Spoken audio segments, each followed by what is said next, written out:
अस्सलाम वालेकुम बच्चे, कैसे हैं सब लोग? होप से सब ठीक होंगे। आज हम हिस्ट्री के physics according to federal board chapter 4 का टॉपिक देखेंगे, टॉर्क एंड एंगुलर एक्सेलरेशन का दरमियान रिलेशन। मतलब ये टॉपिक है जिसमें हम लोग रिलेशनशिप फाइंड आउट करेंगे between torque and angular acceleration.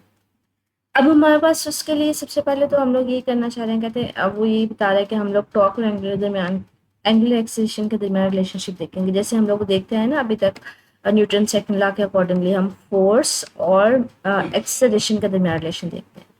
कब? जब कोई ऑब्जेक्ट जो है वो स्ट्रेट लाइन में मूव कर रहा होता है। जब कोई ऑब्जेक्ट स्ट्रेट लाइन में मूव करता है तो अगर उसके ऊपर फोर्स अप्लाई की जाए तो वो कितना उसमें एक्सेलरेशन प्रोड्यूस होगा, वो कितना मूव करेगा। तो उसमें हम लोग रिलेशनशिप देखते हैं लीनियर केस में। अब यहाँ पे हमारे पास सिचुएशन है, ऑब्जेक्ट अगर इनके सर्कुलर मोशन में मूव कर रहा है, सर्कल में मूव कर रहा है, तो वहाँ पे जब भी कोई ऑब्जेक्ट सर्कल में मूव करता है तो हर पॉइंट पे वो अपने ना डायरेक्शन चेंज कर रहा होता है। यहाँ पे उसकी डायरेक्शन लॉन्गिटेंजेंट होती है, यहाँ पे होगा तो लॉन्गिटेंजेंट होगी। तो हर पॉइंट पे वो टर्न हो रहा होता है, वो स्ट्रेट नहीं जाता, थोड़ा टर्न हो जाता है। ठीक है, तो ये जो हमारे पास सर्कुलर मोशन है तो वहाँ पे हर पॉइंट के ऊपर वो अपनी डायरेक्शन को चेंज कर रहा होता है। तो यहाँ पे हम कहते हैं हमारे पास टर्निंग इफेक्ट आ रहा होता है, टॉर्क प्रोड्यूस हो रहा होता है।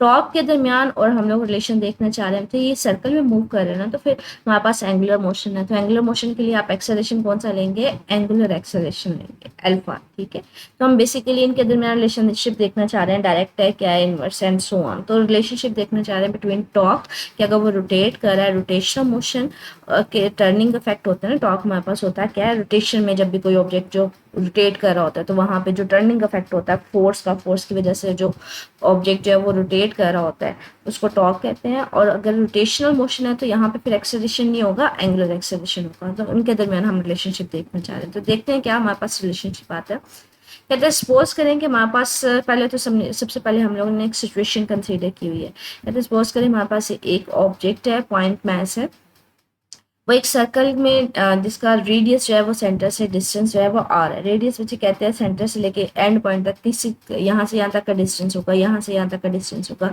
तो सेंटर से इस सर्कमफेरेंस का कोई सा भी पॉइंट मिलाने वाला जो होता है ना वो आपको उसका रेडियस देता है। तो सपोज करें कि हमारे पास एक सर्कल है जिसमें यहाँ पे एक ऑब्जेक्ट है जिसका मास एम है। इस सर्कल का जो रेडियस है वो आर है, या फिर इस पॉइंट ऑब्जेक्ट का जो सेंटर से डिस्टेंस है वो आर है।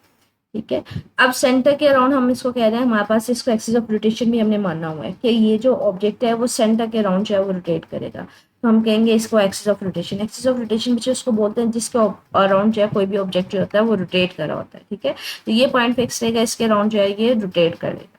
अब हमने ये ज्यूम किया, हम हर बात जब भी हम कहते हैं कि ऑब्जेक्ट जो है वो सर्कुलर मोशन में मूव कर रहा है, तो हम लोग ना यहाँ पे एक सिचुएशन लेते हैं। अगर ऑब्जेक्ट जो है वो सर्कल में मूव कर रहा है, उसकी स्पीड की मैग्नीट्यूड कम ज़्यादा हो, तो वहाँ पे जो फोर्स होती है वो भी अलॉन्ग ही टेंजेंट होती है। हम लोगों ने सिचुएशन ली थी ये चैप्टर के स्टार्ट में ना, जब आपको मैंने टॉपिक करवाया था relation between linear and angular acceleration. तो हमने कहा था एंगुलर एक्सेलरेशन में हमारे पास यूजुअली हम एक्सेलरेशन दो तरह से लेते हैं, एक होती है टेंजेंशियल एक्सेलरेशन और एक होती है हमारे पास रेडियल एक्सेलरेशन। टेंजेंशियल एक्सेलरेशन में हमने कहा था कि जब भी ऑब्जेक्ट जो है वो सर्कल में मूव कर रहा होता है ना, तो हमारे पास इन केस अगर उसकी स्पीड कम ज़्यादा हो रही होती है, अगर इसकी स्पीड की वेलोसिटी की मैग्नीट्यूड चेंज हो रही होती है, अगर मैग्नीट्यूड चेंज होगी वेलोसिटी की, तो हमारे पास जो एक्सेलरेशन होगा वो लॉन्गली टेंजेंट होगा।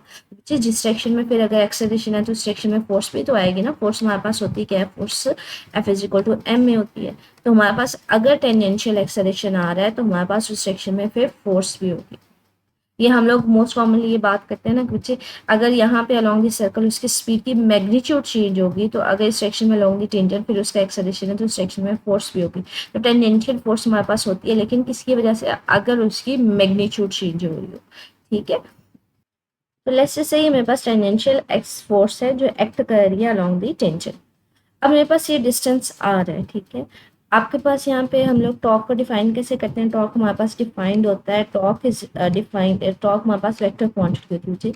ये हमारे पास प्रोडक्ट होता है, क्रॉस प्रोडक्ट होता है पोजीशन वेक्टर आर का और फोर्स का। ठीक है, क्रॉस प्रोडक्ट होता है फोर्स का और पोजीशन वेक्टर आर का। ठीक है, इसके ऊपर ये वेक्टर प्रोडक्ट है इसलिए मैं इसके ऊपर वेक्टर साइन डाल रही होती हूँ। अब हमारे पास क्रॉस प्रोडक्ट बचे, क्रॉस की जगह हमेशा अगर उसको खत्म करते हैं उसकी जगह क्या आ जाता है? साइन थीटा आ जाता है। साथ में ना एन कैप आता है जो बेसिकली डायरेक्शन बताता है। क्रॉस प्रोडक्ट में हमेशा डायरेक्शन होती है क्योंकि ये वेक्टर क्वांटिटी है। क्रॉस प्रोडक्ट की जगह साइन आ जाएगा और साथ में एन कैप आएगा जो डायरेक्शन बताएगा। अब हमारे पास आर क्या है, पोजीशन वेक्टर है, मतलब सेंटर से लेके वो पॉइंट जहाँ पे फोर्स लग रही होती है वहां तक का जो डिस्टेंस होता है, ठीक है, या ऑब्जेक्ट का डिस्टेंस होता है सेंटर से लेके, तो ये हमारे पास डिस्टेंस आ रहा है। ये फोर्स हमारे पास, इनके दरमियान एंगल, आप ये वाला एंगल ले लें 90 डिग्री, या फिर ये जो आर वाली लाइन है इसको थोड़ा एक्सटेंड करवा के देखें तो ये भी एंगल 90 डिग्री आएगा, ठीक है। तो यहाँ पे साइन थीटा की जगह क्या ले लेंगे, साइन 90, ठीक है, साइन 91 के इक्वल होता है, तो torque is equal to R F आ जाएगा। यहाँ पे उसने मेंशन कर दिया कि सिर्फ हम मैग्नीट्यूड को आगे कंसीडर करेंगे रिलेशन को देखते हुए, अगर हम पूरा लेते तो फिर हम डायरेक्शन भी साथ लेके चलते, लेकिन उसने यहाँ पे मेंशन कर दिया कि मैंने एन कैप निगलेक्ट किया, डायरेक्शन नहीं लेंगे, ठीक है, हम सिर्फ और सिर्फ मैग्नीट्यूड लेंगे, तो torque is equal to R F आ जाएगा। हमारे पास न्यूटन सेकंड लॉ क्या होता है बच्चे, वो न्यूटन सेकंड लॉ तो F is equal to M में होता है। हम लोग यहाँ पे ये सिचुएशन क्यों ले रहे हैं, F is equal to M A क्यों बेसिकली ले रहे हैं, हम लोग यहाँ पे इसलिए ले रहे हैं कि यहाँ पे जो ऑब्जेक्ट है वो सर्कुलर मोशन में है, लेकिन हर पॉइंट पे जो उसकी मोशन हम ले रहे हैं, वो फोर्स ले रहे हैं, वो हम टेंजेंशियल फोर्स वाला कंसेप्ट ले रहे हैं, मतलब वेलोसिटी उसकी टेंजेंशियल ले रहे हैं जो अलॉन्ग स्ट्रेट लाइन है। यहाँ पे रिलेशन है दोनों के दरमियान है, मतलब यहाँ पे उसकी स्ट्रेट मोशन भी है और उसकी रोटेशनल मोशन भी है, उसकी वेलोसिटी जो है वो हमारे पास टेंजेंशियल या फोर्स हम टेंजेंशियल ले रहे हैं, लेकिन वो रोटेट कर रहे हैं, तो हम दोनों को लिंक करवाएंगे।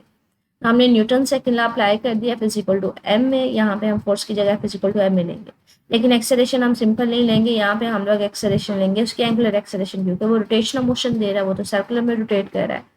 तो हमारे पास हमने रिलेशनशिप देखा था between linear and angular acceleration, A is equal to R alpha, ये हमने जब रिलेशन मैंने आपको ऊपर टॉपिक दिखाया अभी, ये हम लोगों ने रिलेशनशिप फाइंड आउट किया था between linear and angular quantities, तो वहाँ पे हमने लीनियर एक्सेलरेशन और एंगुलर एक्सेलरेशन के दरमियान रिलेशन देखा था, ये हमने क्वांटिटीज डिफरेंट क्वांटिटीज के दरमियान रिलेशनशिप फाइंड आउट किया था, ठीक है। तो वो एक अलहदा से क्वेश्चन है, उनको देख लीजिएगा, तो इसकी किस तरह से ड्राइव हुआ था वो आपको आ जाएगा, ठीक है। आप एक ही जगह यहाँ पे आर अल्फा पुट कर दें तो एफ इज इक्वल टू मेरे पास क्या आ जाएगा, एम आर अल्फा आ जाएगा, ठीक है। अब इस वैल्यू को ऊपर टॉक वाले फॉर्मूले में पुट ऑन कर दें, तो अब बच्चे यहाँ पे देखा आपको नजर आ रहा है कि हमारे पास आर जो है 2 टाइम हो गया, एक मेरे पास आ रही है, एक ये, तो ये आर स्क्वायर हो जाएगा, एम आर स्क्वायर अल्फा आ जाएगा। अब हमारे पास एम आर स्क्वायर अल्फा जो था वो तो मोमेंट ऑफ इनर्शिया था, मोमेंट ऑफ इनर्शिया हम डिफाइन करते हैं, it is the product of mass and square of the distance, तो ये मेरे पास किसके इक्वल होता है, मोमेंट ऑफ इनर्शिया के इक्वल होता है। ये मोस्ट कॉमनली हमारे पास फार्मूला जो है या एमसीक्यू में भी पूछा जाता है, तो इसकी जगह हमने क्या लिख दिया, moment of inertia put on कर दिया, तो टॉक और हमारे पास एंगुलर एक्सेलरेशन के दरमियान रिलेशनशिप आ गया। अब ये जो है ना, इसको हम लोग रोटेशनल एनालॉग बोलते हैं ऑफ न्यूटन सेकंड लॉ का। न्यूटन सेकंड लॉ का मतलब क्या है बच्चे, लीनियर सिचुएशन में जहाँ पे हम लोग अगर ऑब्जेक्ट जो है वो सर्कल स्ट्रेट लाइन में मूव कर रहा होता है, तो लीनियर सिचुएशन में हम फोर्स लेते हैं, उस ऑब्जेक्ट का मास लेते हैं और उसका एक्सेलरेशन लेते हैं। लेकिन अगर यही कोई ऑब्जेक्ट जो है वो सर्कल में रोटेट करना शुरू हो जाए, सर्कल में रोटेट करना शुरू होगा, तो वहाँ पे फिर हम क्या करते हैं, हम फोर्स की जगह हम टॉर्क लेते हैं, हम उसका टर्निंग इफेक्ट लेते हैं, तो फिर कितना टर्न हो रहा है, कितना वो बेंड हो रहा है अपने स्ट्रेट लाइन से, वो स्ट्रेट लाइन मोशन नहीं देता बल्कि वो थोड़ा टर्न हो जाता है, बेंड हो जाता है।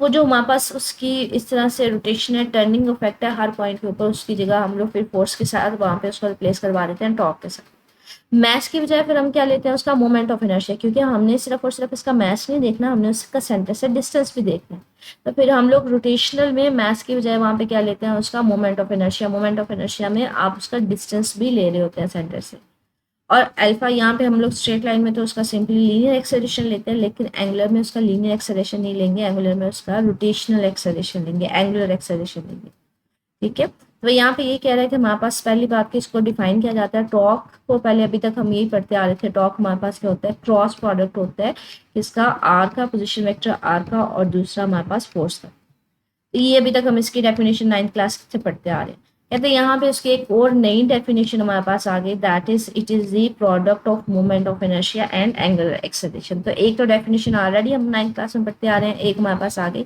ये प्रोडक्ट होता है मोमेंट ऑफ इनर्शिया का और एंगुलर एक्सेलरेशन का। दूसरा कहते हैं ये सिमिलर है न्यूटन सेकंड लॉ के। न्यूटन सेकंड लॉ को हम लोग किस में पढ़ते हैं, हम लोग उसको पढ़ते हैं लीनियर सिचुएशन में, और इसको हम पढ़ते हुए ये हमारे पास होते हैं एंगुलर एक्सेलरेशन में। तो हम इसको इस तरह से भी वर्ड इस्तेमाल करते हैं, it is a rotational analogue of Newton second law. कि न्यूटन सेकंड लॉ को अगर रोटेशनल मोशन में, सर्कुलर मोशन में देखेंगे तो न्यूटन सेकंड लॉ को इस तरह से लिखा जाता है, फोर्स की जगह आप रिप्लेस करवा देते हैं टॉर्क, मोमेंट ऑफ मास की जगह मोमेंट ऑफ इनर्शिया, एक्सेलरेशन की जगह एंगुलर एक्सेलरेशन, ठीक है। तो यहाँ पे यही कह रहा है कि हमें ये फोर्स देता है, मास को हम लोग इनर्शिया से, मोमेंट ऑफ इनर्शिया से रिप्लेस करवा देते हैं, एक्सेलरेशन को एंगुलर एक्सेलरेशन से रिप्लेस करवा देते हैं। अच्छा, ये मोस्ट कॉमनली हमारे पास एमसीक्यू में भी आ जाता है, rotational law of the Newton second law is, तो वो नीचे डिफरेंट फार्मूलाज होते हैं, तो ये फार्मूला याद रखिएगा, ठीक है। इसके अलावा एमसीक्यू आता है कि लीनियर में हम मास लेते हैं, एंगुलर में mass is replace by moment of inertia, उसको देखा जाता है। तो ये इंपॉर्टेंट है, ये लॉन्ग क्वेश्चन में इंपॉर्टेंट है, ये आपके पास एमसीक्यूज में जैसे मैंने आपको अगेन बता दी गई वाला एक्सप्रेशन जो है मोस्ट कॉमनली एमसीक्यू में आता है, ठीक है। उसके अलावा ये शॉर्ट में भी आ जाता है, तो ये थोड़ा सा याद रखिएगा, ठीक है, ये इंपॉर्टेंट टॉपिक है। अब ये कम्प्रीहेंसिव क्वेश्चन में चाहिए आपका 4.5 वाला क्वेश्चन है, drive the relation between torque and angular acceleration. तो जो आज वाला हमने टॉपिक किया चाहिए लॉन्ग क्वेश्चन में आपके पास यहाँ पे पूछा गया है, ठीक है। मैंने अगेन आपको ये बताया कि टॉपिक इंपॉर्टेंट है, अक्सर ये पूछ लिया जाता है। मजीद इसमें कुछ पूछ रहा हूँ मुझे मेरे से कमेंट सेक्शन में पूछ लीजिएगा। ओके, हाफिज़।